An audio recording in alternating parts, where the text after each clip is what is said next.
right now, contrary to, apparently there's something going around that I think came from Reddit, but I've seen it on Twitter, where John McCain is a hero because he secretly was able to make it impossible for them to not bring it up again. Understand what happened the other night when John McCain sank the bill.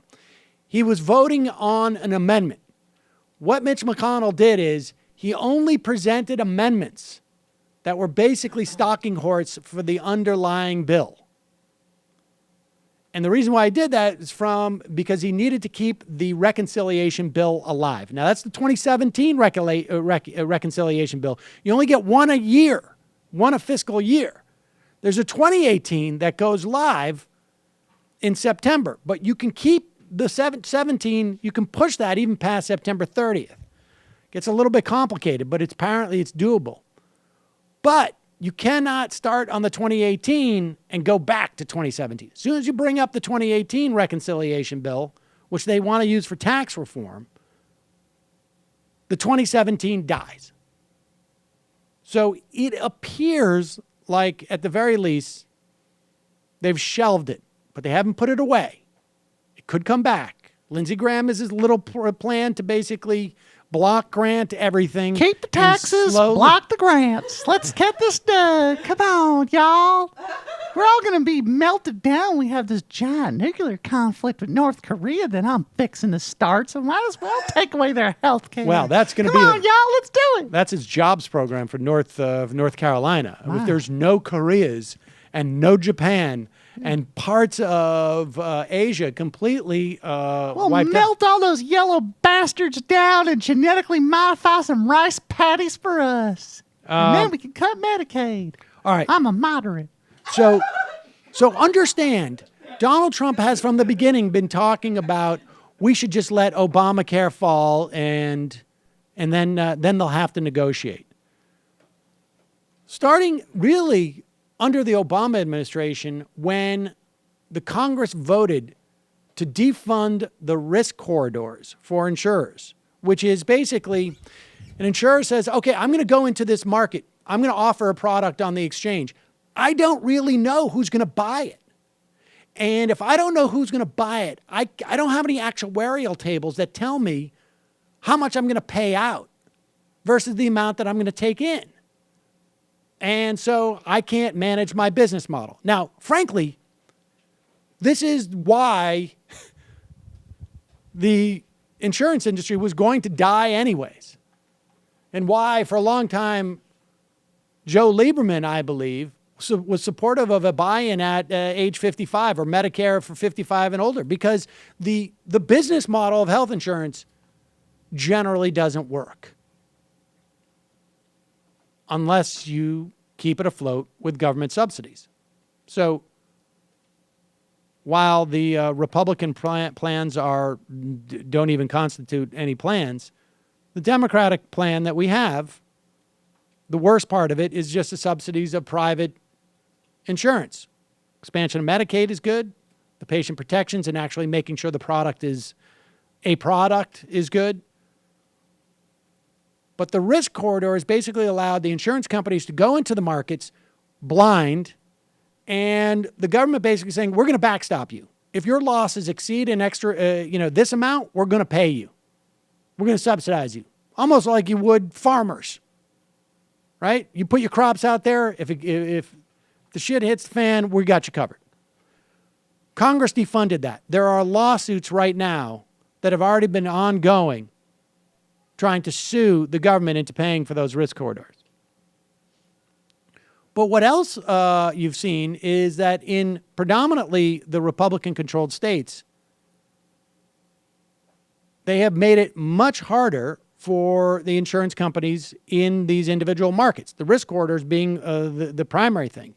The instability that has been created by Donald Trump has basically said to insurance companies, like, we don't even know now if we're going to get our subsidies, the CSRs, the cost sharing reduction, which are basically, again, these are subsidies paid directly to insurance companies on behalf of people living between 133% and 400% of poverty, who go into the exchanges and get discounts, essentially tax reductions, on their insurance. And insurance companies don't know if that's going to exist, so they raise their insurance rates. Here is Chris Cuomo talking to Mick Mulvaney about any attempts to stabilize the insurance markets. I think the president will enable, to the extent that he has control, the CSR payments to those markets so they stay stabilized. I think we've said from the very beginning, the time that he got into office, that we'd look at these on a month-by-month basis, and that position has not changed. But aren't you then holding those payments hostage and encouraging the insurers to do exactly what they're doing, which is to say we're going to have to raise premiums because of the uncertainty, the exact same uncertainty that you say is the problem?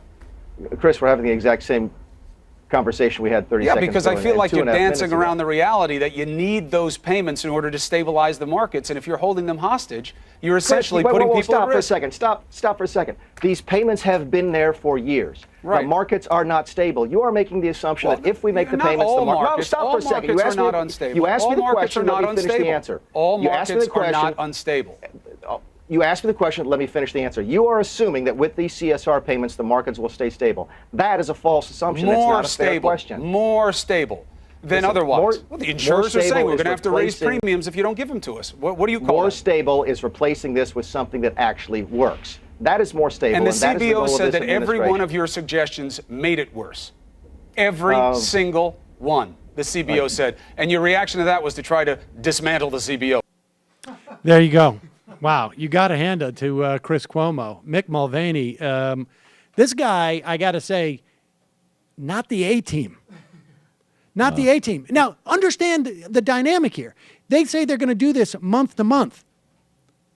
Go in to your boss's office, or you, if you're a boss, go to your employees and say, guess what we're going to do? I'm going to let you know at the end of the month if I'm going to pay you. I've been paying you all this time, so I'm going to do probably it gonna month happen. to month. Do you see? Exactly. Honestly. Matt, I mean, all of a sudden will lose his cool. Wait and a some second! I have a bosses do giant do bomb that. That's shipment true. coming in It's at the end true. of the month. I'm not saying I'm not saying that people don't do that, and a lot of people work that way. But the bottom line is that does not make you feel like, hey, now's the time for me to buy a new house, or I think I'm Make going some out. long-term plans. I think I'm gonna buy that couch. No. I make long-term plans based off of flimsy financial chicanery all the time. So there you go. I mean, the bottom line is they know just by threatening these payments, it forces insurance companies to raise their rates as a way of protecting themselves, because insurance companies do not sell insurance for a month at a time. So they know that's what this is doing in an attempt to squeeze people. They are also, in an attempt to destabilize these markets, they are not putting the money into promoting the open enrollment period, where people are supposed to sign up. You want to expand the risk pool. The more people who buy insurance, the cheaper the insurance becomes, because you're expanding the risk pool. They are also getting rid of the navigators and the centers where people would figure out how to buy insurance. That's also gone. They are explicitly, Obama was a little bit implicit, but explicitly not enforcing the mandate, encouraging people who feel they don't need health insurance to not buy it, and therefore making the risk pools filled with people who are more convinced they need it and making insurance more expensive. And then there's a whole series of waivers that they could be issuing to probably Republican states without the same sort of requirements that they've had in the past. Now, the only good news today is that in the lawsuit, the Republicans had been suing Obama to stop the CSR payments, the subsidies. And apparently the judge in the D.C. Circuit, or the judges, I should say, D.C. Circuit, remember, this is the one where the nuking the filibuster made it possible to fill these. Republicans wanted to actually shrink the size of this court so that they could have a majority while they were blocking all of Obama's nominees. It's a hugely important court. The D.C. Circuit decided, I guess this was last night, to grant New York Attorney General Eric Schneiderman's motion to intervene in House versus Price, which used to be, I think, House versus Bacillus, in defense of the Affordable Care Act's cost-sharing reduction subsidies. So now the White House can't just say, hey, we're no longer defending ourselves against this suit. Now there's another party there. This is huge. So that's essentially what the Republican plan is going to be to continue to destabilize these markets. The problem is that they're going to own it. I think that ship has sailed. They've just spent, this has been just too high profile where people wouldn't understand that dynamic. I mean, we just saw Chris Cuomo sending Mulvaney back to the shed, to the woodshed, in about the most succinct 180 seconds I think I've ever heard. I don't think what I like about Mulvaney is he always has this sort of confused, stupid person's look on his face. So he never understood. He does not understand when he's been sent to the shed. He probably got off that. I was like, I set Cuomo straight, liberal CNN, fake news. The experience that I have always had when I have actually debated right wingers is that they're so unused to actually having a debate on the merits of the whatever they're talking about, that they're just completely blindsided when somebody has a response for what they're saying. Like Totally. they're genuinely, I mean, you know, it's almost like there's a third option between that evil and dumb thing, which is like devil. Or Oh yeah. Oh yeah, It's devil. like dumb devil. Holy evil. cow. Wow. Yeah. There you go. Mick Mulvaney looks like an incredibly stupid, evil person. He looks evil enough to want to actively cause people harm, but is also obviously genuinely very He dumb. also looks like he's very jaundiced. He's yellow and sweating and like there's something wrong. Very wrong. Well, I think sometimes what's on the inside starts to ooze out. Hi, folks. Sam Seder here. We still need your help on our Patreon page. YouTube ads have come back, but not nearly as much as we had before. So if you can help us out, any little bit helps. Head over to our Patreon page right at this URL, and you'll help us keep helping you by making videos